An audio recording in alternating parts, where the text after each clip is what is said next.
This concept quickly. If anyone in this room is looking for an instructor, a drill instructor, a sergeant or lieutenant to get you through this academy, get up and get out now. It's not going to happen. I'm not here to get you through the academy. That's not my function. It's not my job. My job is to place obstacles in front of you. It's your job to develop a process and how to get through those obstacles and move forward. My job is to make things uncomfortable. Discomfort promotes change, promotes better habits. From there, it's up to you whether you develop the self-discipline to sustain those habits moving forward. Make sense? Yes, sir. If you're looking from the outside, for outside factors to get you through this academy, do not come back on the 8th. Is that clear? Yes, sir. Hello, everyone. Welcome to another edition of F.I.D.O Talk with Dave Thompson. First and foremost, I want to thank everyone for your continued support.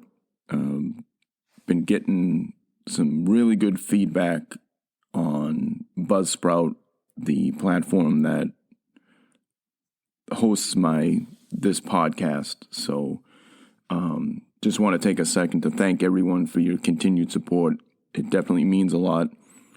When you jump on Spotify or Apple Podcast, please give us a thumbs up, leave a comment. It truly helps us. It helps us bring you some good content or content that we feel is worth it.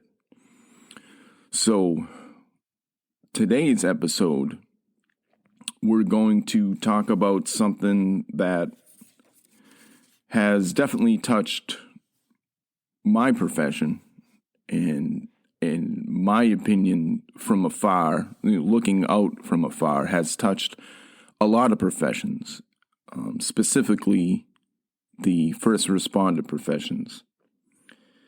And that is sacrificing people for the numbers and the fallout for doing so.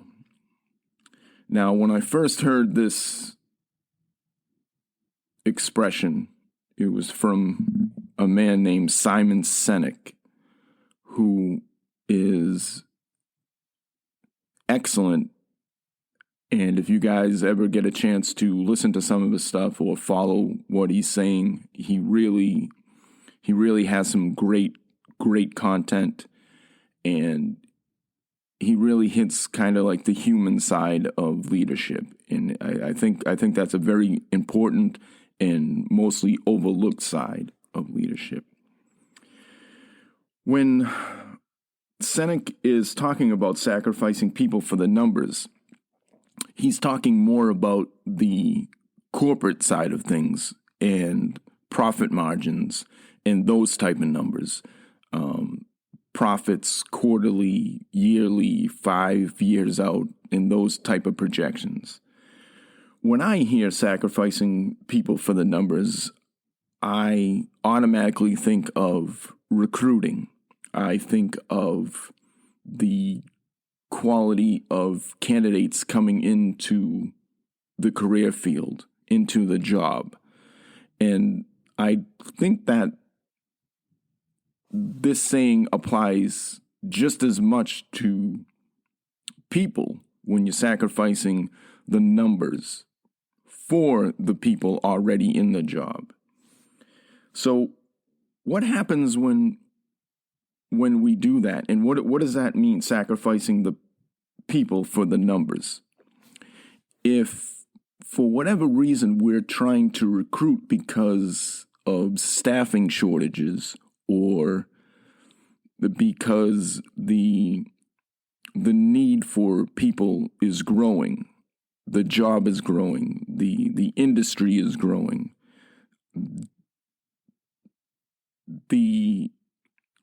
for whatever reason, the need for the numbers are there, but the candidate pool just isn't there. The list or the number of qualified, and that's an important term. We're going to hit back on that in a second. The list of qualified candidates just isn't there. The number of qualified candidates just isn't there. What do we do? Right? There's a sacrifice one way or another, right? So let's start off with keeping the standards, keeping the qualifications, keeping the marks that you have to hit in order to qualify for this type of work, any type of work. Let's keep the standards right where they are for a second. Let's keep them high. We want quality candidates in order to fulfill that mission statement. We set our standards. We come up with our standards to match, to fulfill a mission statement. They need to be there. Otherwise, we're not going to be effective in completing that mission. We need people and resources and things that equate to that mission statement, that organizational goal. It has to be there. So if the number of qualified candidates are low, we are sacrificing the people already online doing the job by asking more of them, more of the same qualified people who have previously already met those standards. We're asking more hours, more work. We're depending more on them to still meet that organizational goal, to still be effective in whatever we need to do, whatever objectives we need to hit to be successful in hitting and being effective in that overall mission, right? So that's a sacrifice right there. What if we, and this is the most popular right now, in my opinion, and this is just from personal experience and things I've definitely seen, what happens when we lower the standards and the potential candidates, their standards or their marks that have to be met are considerably lower in order to obtain that position? What happens then? What sacrifices are made then? Well, first of all, as I just said, you're sacrificing the standards. If the standards are sacrificed, the expectation of the overall mission, the success of the overall mission being effective, that expectation should be lowered as well. You have no expectation, or certainly a considerably lower expectation of having that overall mission, whatever direction that you're going in, of being fulfilled, or certainly being effective in fulfilling that mission statement. Because, again, remember, we are setting our standards to match the organizational goal. If now all of a sudden you're creating a gap between the standards, which are lower, but the expectations are the same, you need to fill that gap somewhere. That expectation and that organizational goal needs to be lowered, or the standards need to be raised back up. That's pretty fundamental, and just in my opinion, right? But more importantly, on the human level, when we talk about the overall, the priorities that we have, the overall mission, and we've hit on this a bunch of times, right? The overall mission, the mission statement, the organizational goal, that's priority one no matter what, right? That's it. That's the overall mission. That's it. The second is the team, the human beings doing the job. So let's stop there for a second. What happens when the standards are lowered? You have people already in the industry, already with their boots on the ground, doing the job. They came in and had to work and meet the higher standards and are doing an effective job in hitting the objectives and making the organizational goal, meeting the marks that they need to day to day. On top of that, because the recruitment and retention are down, they're doing above and beyond. Right? Their sacrifices are greater, already greater, right off the rip for the organizational goal. Now we're bringing in people who don't have to meet the same standards. They're behind the eight ball, and we'll hit on that in a second, right? The chances of the people already doing the job, who have met the standards, who have done what they have to do, now they feel insulted. Now the climate starts to turn a little bit within the organization. The environment starts to change. People get resentful. People start to question, why do I have to meet the marks? Why do I have to maintain the professional standards? And the people coming in behind me don't. I'm making the sacrifices. I'm being as effective as I possibly can.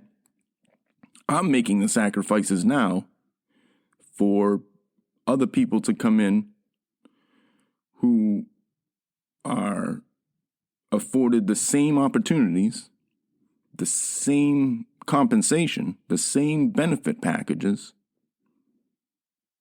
for doing less, for accomplishing less, for meeting lower marks and standards.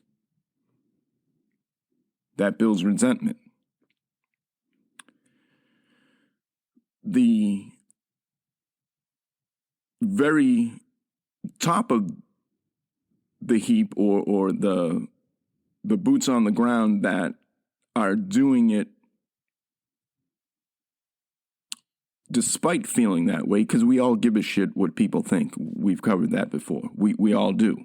We all care. We all feel that. We all feel what we feel. We human beings, right? We all feel that shit.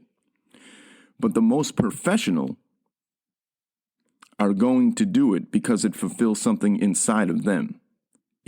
It's going to feed their professionalism, their pride, their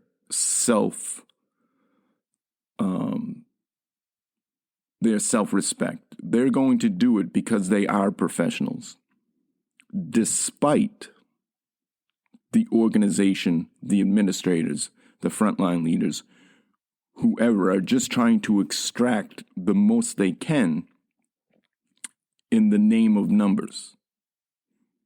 Make sense?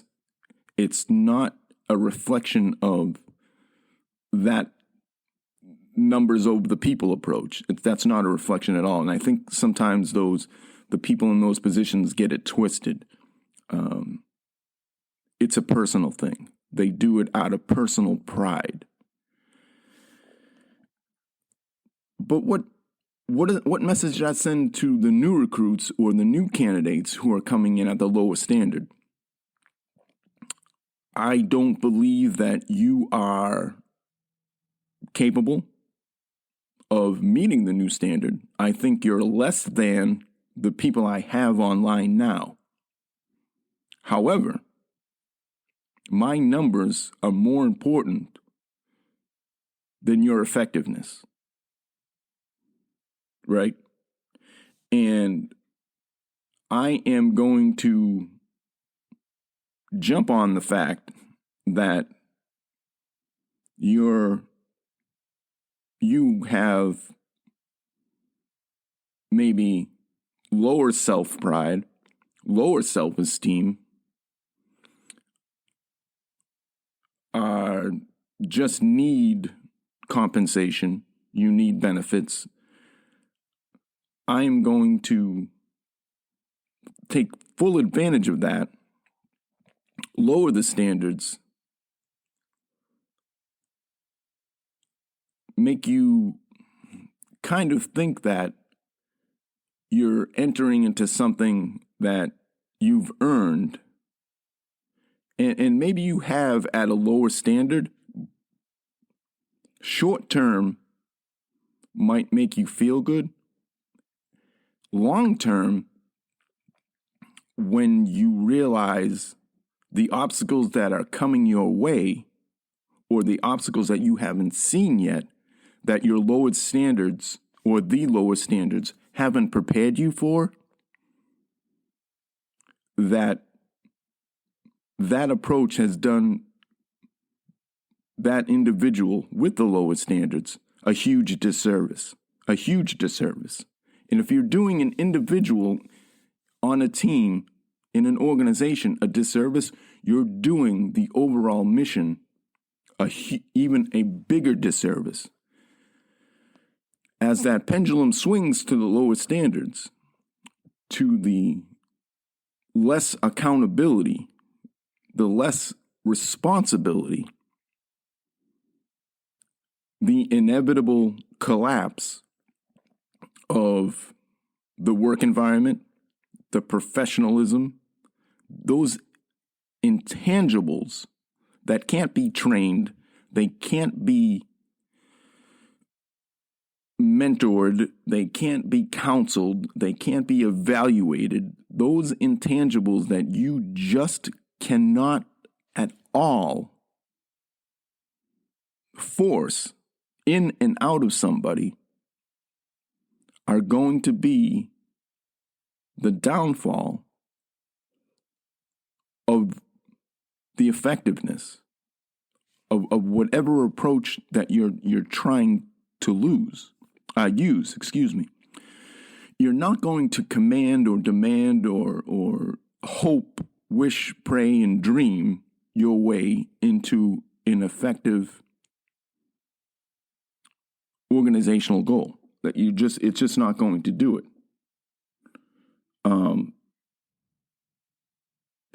It's just an impossible pipe dream. The approach that I need the numbers, so I am going to get the numbers at all costs, is some of the most small-minded, narrow-minded, small ball thinking that there is out there. And when it comes to organizations that are more bureaucratic, more political, more layered in management and supervisors and opinions and approaches and things like that, the more that approach of numbers over people is adopted. And that's because there's really no end game, right? There's nothing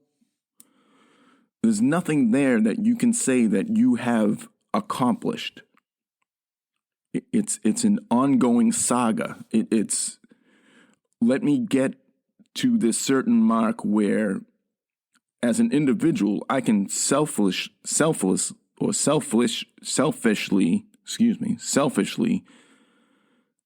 hit my mark, secure my pension, secure my benefits, or whatever I need to secure for my own betterment. And then I won't have to worry about numbers, people. I won't have to worry about the care.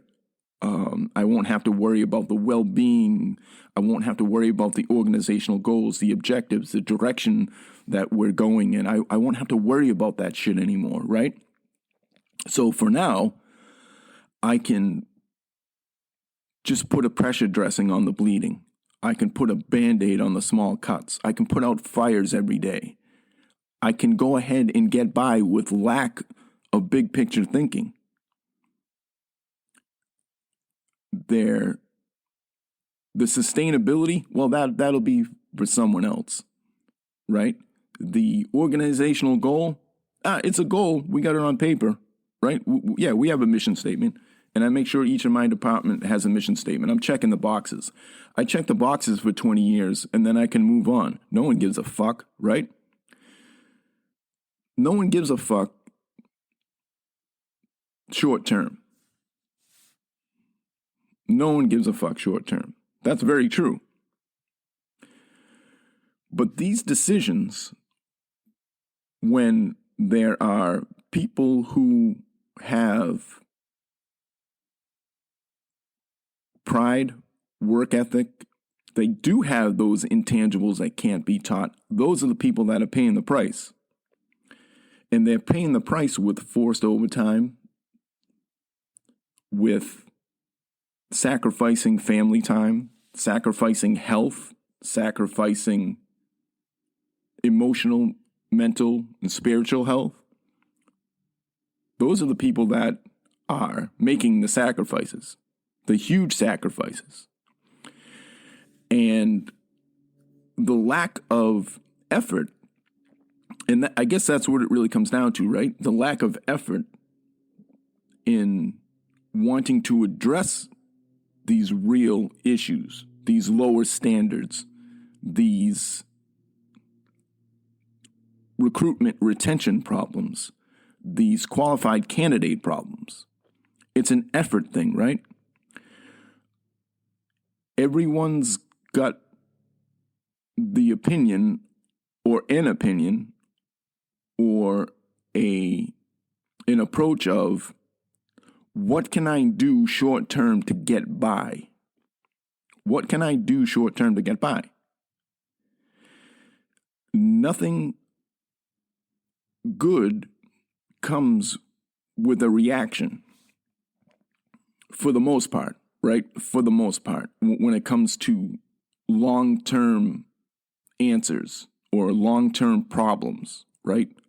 A short-term, very quick reaction, a reactionary answer is very, very rarely the answer. Very rarely. A response, a calculated, rational, logical, long-term answer is what everybody's looking for. If we are leaders, if as leaders we are transparent, we are honest, and ask for patience, and ask the people doing the work on the ground, the boots on the ground, the people actually doing the work day to day, what would they rather have? Candidates coming in with the ability to hit the standards, to do the job, to possess some sort of teachability, some coachable candidates, some people who are willing to learn, some people who have met marks and show that they have the aptitude, the attitude, the drive, the willingness to hit objectives and be effective in hitting those organizational goals, or people who are substandard. And I don't, not on a personal level. Don't get this fucking twisted. Not substandard human beings, but substandard in the abilities or capabilities of hitting marks, of doing what they need to. If the boots on the ground understands that, okay, I have to develop some patience, some resiliency here for the long term betterment, I might be more willing to accept that than I will with, for lack of a better term, the shitbags coming in who don't make the mark, who are unwilling to be an effective teammate, an effective team member, who are there for whatever reason they're there for. They're not they don't have the believability in teamwork, in relying on one another, in all the intangibles, right? The intangibles that can't be trained or coached, right? Not everybody's fucking equal. Not everybody is equal in that. Now, can people develop themselves and develop and change and get their processes together and get their shit together and develop themselves into those things and develop those intangibles? They can, as individuals, from the inside out. It can't come from the outside in. It's just not going to happen. And for anybody in a frontline leader, mid-level management, administrators who think that is possible, I'm sorry. You're living in a fucking dream world. It's not possible. That is you as an administrator, a leader, whatever you call yourself, a fucking boss, in my opinion. That is you letting your ego and your narrow-mindedness drive something right into the fucking ground.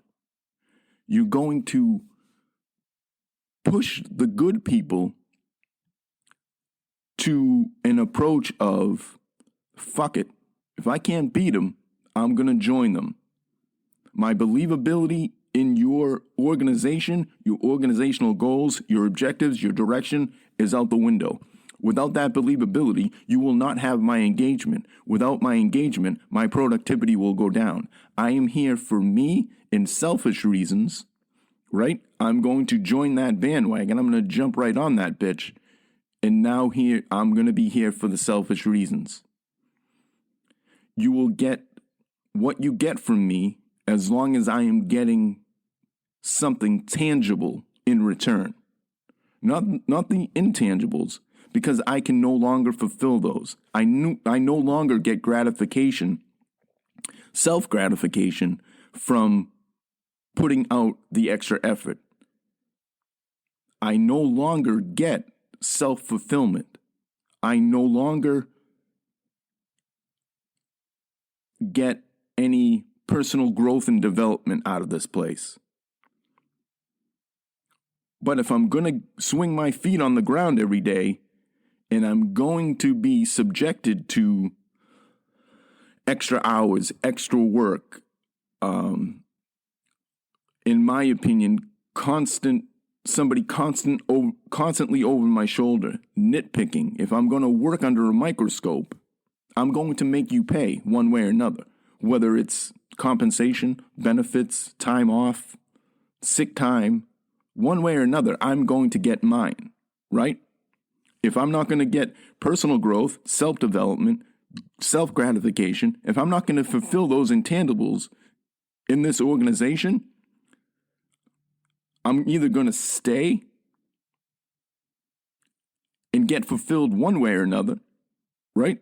With compensation, benefits, sick time, time off, whatever I have to do on a very selfish level, I'm going to get what I have to get. Or I'm going to start making my exit plan, whether it's a hasty one and leave you high and dry, or a very calculated, planned out one that will leave you high and dry. And then what? Now you're right back to that fucking numbers game, right? And then what? You're going to put another Band-Aid, another pressure dressing on something, right? You're going to tie that tourniquet again somehow?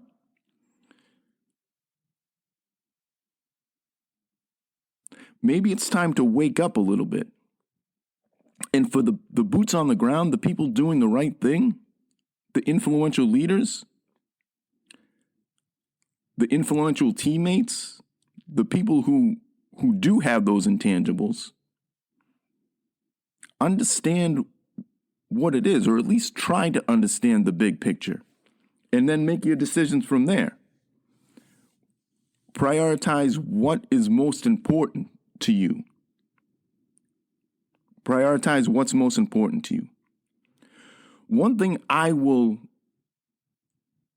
kind of wrap up here and leave you with is this. When we talk about the three priorities, the organizational goal, the team, and then me, those are very, very closely tied together. They're separated by just a hair each across the board. If I can't take care of myself, if my fucking cup isn't fulfilled, physically, mentally, emotionally, spiritually, if it's not filled, I cannot pour that into the team or the fucking organizational goal. It's just impossible. It's just impossible. And I hear this all the fucking time. I'm stuck here. I can't leave. I can't. I got this going on. That's bullshit. I'm sorry. That's bullshit. It's not that you can't. It's just that you have made a reactionary decision based on shitty circumstances. I ask that you think about that. Because when we talk about pouring from an empty cup, or as the cup gets lower and lower, that just doesn't affect the professional life. If you take a step back and see if this compartmentalization that we're supposed to be that approach of compartmentalization that we're supposed to be using, it's very difficult. It's not an easy task. And if you take a step back and ask yourself, is this pouring over? Are these compartments bleeding into each other? Home life, personal life, relationships, and professional. Are they bleeding into one? Is one leading into the other? Is one affecting the other? Ask yourself those questions. And is it worth it? And if you're an administrator, if you're making these decisions where these decisions are sacrificing people for numbers, take a look at that. Is it worth it? I don't have those answers. You do, though, right? On an individual level, on a professional level, an administrative level, mid-management, frontline leaders, you have those. You have those answers. What people don't have is the balls God gave them to really look at it and really, really address it, to really unpack those fucking mountain of Band-Aids, the pressure dressings, loosen that tourniquet, get a little bloody, and take a look what a real solution, long-term solution will be. And that goes for boots on the ground, influential teammates, frontline leaders, real leaders. The long-term solution is going to suck. It will suck less and be different over time. It'll be a response, not a reaction. So for those who think that you're stuck, and if that's the case and you are stuck, the work needs to start with acceptance, emotional, mental, spiritual health, and making things work for you on an individual basis. But all I ask is give yourself a chance to be 100% honest with yourself, honest with the situation, honest with where you are, and see if it's effective for your situation, professionally, personally, relationship-wise, and all that. And see if the squeeze is worth the juice at the end of the day. So I'll leave you with this. I'm not trying to influence anybody to leave their job or leave their profession or anything like that. That's not what I'm trying to do. But what I am trying to do is give a big picture or a bigger picture perspective to see what everything is as it is, and have people, individuals, make their choices and understand what is happening, so they make their choices based on all the available information, not just living in a bubble or what they're fed. Take a look at things, see what's happening, and make the best choice for yourself. And sometimes the grass is not always greener on the other side. The fucking grass is greenest where we water and take care of it. All right? Listen, I appreciate everybody taking the time to listen. Again, I appreciate all your support. The feedback and the numbers have been more than anything I ever thought they would be. We'll catch you guys again on the next episode. Thanks for listening. I want to thank everyone for listening to this week's episode of F.I.D.O Talk with Dave Thompson. If you would, please subscribe and review. It helps a lot. Share the word with your friends and family. Have them check it out and provide some feedback. We'd love to hear it. Check us out at barebonesleadership.com for the latest blog and different perspectives on everything leadership. Follow us on the gram and on our newly updated Facebook page. Share your comments, your thoughts, your reviews. Any and all feedback is always welcome. And don't forget, keep kicking those fucking doors in, and as always, F.I.D.O. I appreciate you guys listening. Take care, and see you next time.